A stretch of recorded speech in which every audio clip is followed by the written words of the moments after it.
جب زمین پے در پے کوٹ کوٹ کر ریگزار بنا دی جائے گی اور تمہارا رب جلوہ فرما ہوگا اس حال میں کہ فرشتے صف در صف کھڑے ہوں گے، اور جہنم اس روز سامنے لے آئی جائے گی۔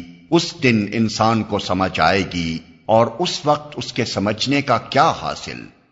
وہ کہے گا کہ کاش میں نے اپنی اس زندگی کے لیے کچھ پیشگی سامان کیا ہوتا۔